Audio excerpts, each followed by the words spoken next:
and welcome with Breakfast with Dr. J. Now, it's almost the end of June, so getting around to the second part of June. So I thought I'd bring up something that's been coming up quite regularly with the guys that we see on a regular basis in the Sales Authority Club and also our in-house training guys. So welcome to Breakfast with Dr. J. Today I'm going to be talking about how to avoid the price presentation mistakes that lose us so many sales. And it's something that we take for granted. So I'll wait for a few people to pop on this morning. I'm sure we'll get a few late scragglers. And when you do pop on, say hello in the comments so I can see you. I'm not on the phone, so I can't see any love hearts or any likes. But I do want to give you some good tips today to take away and to avoid some mistakes. So whenever you come on, please type in where you're from so I can see where you're from. And also I'd like to make sure that if you anything that resonates with you, just give us a comment or two, because it always makes a difference when you get a bit of feedback, especially if you're early in the morning. All right, gang, let's get started. And price presentations are something that I find that get taken for granted all the time. A whole sales model, building rapport, going through qualification, even back to the lead generation, comes back down to the simple process of presenting your prices and closing the sale. Now, presenting prices and closing. There are different parts of the sales cycle, really. Presenting the prices is something you need to practice. Closing the sale is asking for a decision. Now, some people will argue that presenting your prices dovetails straight into asking. Well, I couldn't say no. But the price presentation is something that is not practiced as often as it should, because I find out it's very rarely reviewed because they are quite easy. The next thing is you'll find it's not trained or upgraded, especially when it comes down to face-to-face versus online. That online price presentation is very different to a face-to-face, a belly-to-belly price presentation. Same methodology, but the delivery is slightly different. It can be awkward and clunky. The next thing I find is people are gravitating towards an auditory presentation now. They think just talking about the prices and what that investment's going to be is going to be enough. Now, that is an absolute no-no. Just talking about prices and telling them the price. It needs to be done in a sequence. And the last thing is, because there's not a lot of emphasis on the presentation skills of presenting your prices, the investment, there's usually lack of confidence because of lack of competence. So let me show you how to fix this stuff. Now, look, we normally take a whole day in training, and there are some methodologies that I will discuss with you today. Now, at our Impact Training and the National Sales Academy, we have the Sales Authority Club that teaches all these modalities, plus we also have our mentoring and so forth. But I'm sure that you're going to get some of the gist of it. So get your trusty pen down and start writing some stuff down. The first thing I want to make sure we're clear on is why less is best. In a price presentation, less is best. More loses sales. What does that mean? That means if you're trying to present the reason that they're going to buy in your price presentation, you're going to confuse the decision-making process because you're trying to oversell in your price presentation, which means then the person goes into overwhelm, and guess what? They go into red brain, which is where the logical components take place, and then there becomes a stall and people don't make a decision. Now, whether you're selling something for $150,000, $1 million, or just around about $150, $12.50 per week, it doesn't matter. Your price presentation needs to be a thing that is practiced and it's succinct. So, how do we do this?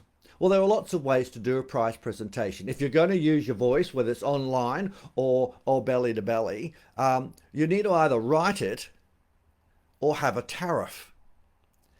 Now, a tariff close has become quite vogue again, where we show them the prices. Now, that means that you're showing, you're telling, and actually getting them to do some things. A tariff close is quite useful now, and if done properly, are incredibly swift at helping people make decisions, because you're using a VAK model, visual, auditory, and kinesthetic. A written one can be extremely good because then you can tailor it, but make sure they can read your writing. But an auditory close modality, where you're just belting out a few numbers, is an absolute nightmare, and a lot of people are starting to do it again. Okay. Now, if you're presenting a tariff online, it's a crackerjack because it's so much better than just giving an auditory close. A tariff close, which are not too many numbers, is critical. Now, the next point, I get you to write this down. You want to make sure that you don't use more than 6 numbers in your price presentation. Why? Because after around about 3 to 4, the person goes into a logical rhetoric, and you'll more than likely start to create a stall. If you're then talking, they're going to be listening. And if you're just giving the auditory modality, boom, you're gone. You've got to do a show, and then you're going to tell, and you're going to get them to do something. So 6 numbers, no more. And by the way, this is just a quick overview for today. The next thing is, I believe that tariff closes are the best way to go. I think it's very easy to do. You can teach your sequencing, which I'll come up to in a moment. You can use some pictures and also words with numbers. The new way of closing online is with a tariff close. A lot of people belly to belly, whether it's a big ticket item or small ticket item, uses a tariff close. You can use it in a laminate, or you can actually use it on your iPad. But incorporate pictures. Okay, the next thing that you want to avoid, and to actually make sure you do, in having a good price presentation, is the next thing is you must upgrade your sequencing. Now, a sequencing is how you present your numbers, the pattern. A price presentation needs to have a pattern. In other words, well, let me show you how we'll move forward to fix green brain, emotion, not how to get started. That's instantly a red brain. And if you've got a secondary spend, you would sequence down to the secondary spend. You'd write it and show it and explain it. Do not oversell it. You should have actually presented it already. You talk too much in a price presentation? Confusing. It's your price presentation to fix the problem you've done earlier. You've shown them that you can fix your problem. It's a price presentation, but make sure we go red to green. Remember, red is about all the logical and the numbers. You've got to make sure when they're spending the money, it's going to give them a feeling, not a thing. Next thing is I want to make sure we're really clear with your sequence needs to be practiced. This is something that people do at the beginning and they sequence it right.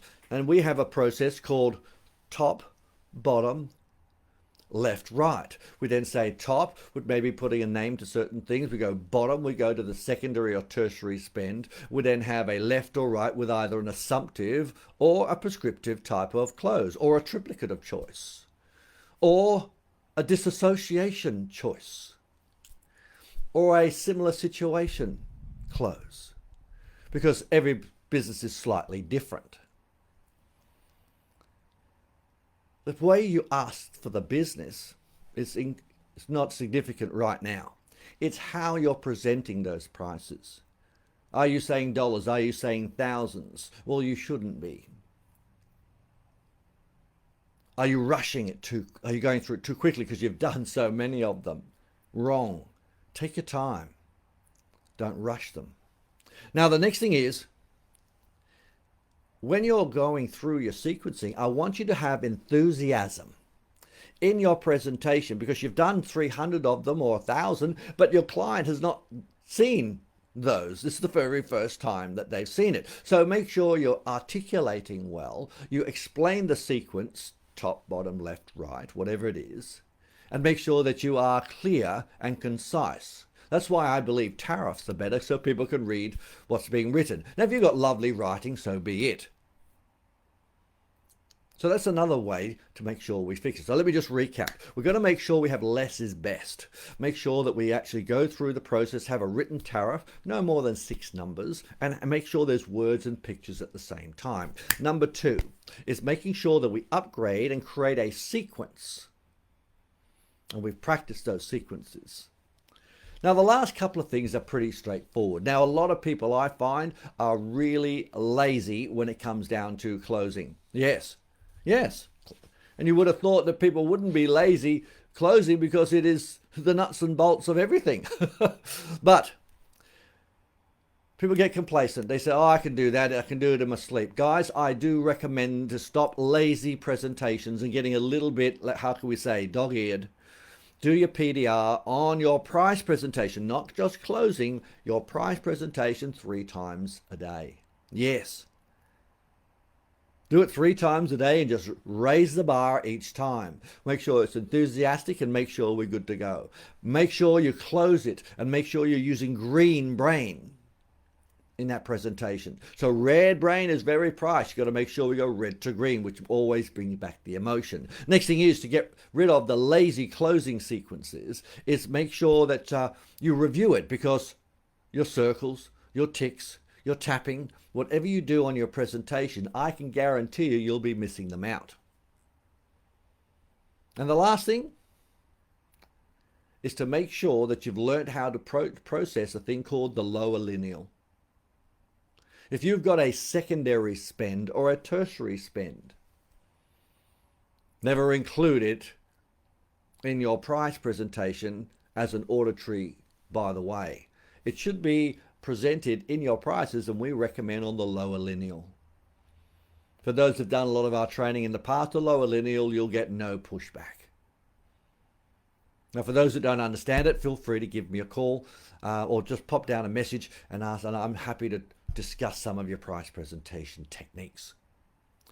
Now, the last thing to make sure that we get rid of the lazy closing is to make sure you got your PDR buddy or your practice drill rehearse buddy, and you do it with the same buddy every day.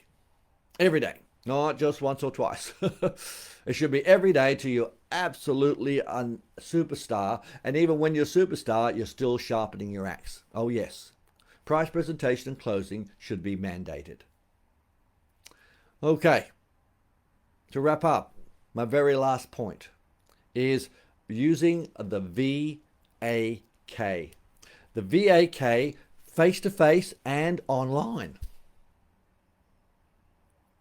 We've got to show. We've got to make sure that we tell them so they can hear it. And you've got to get people to do things.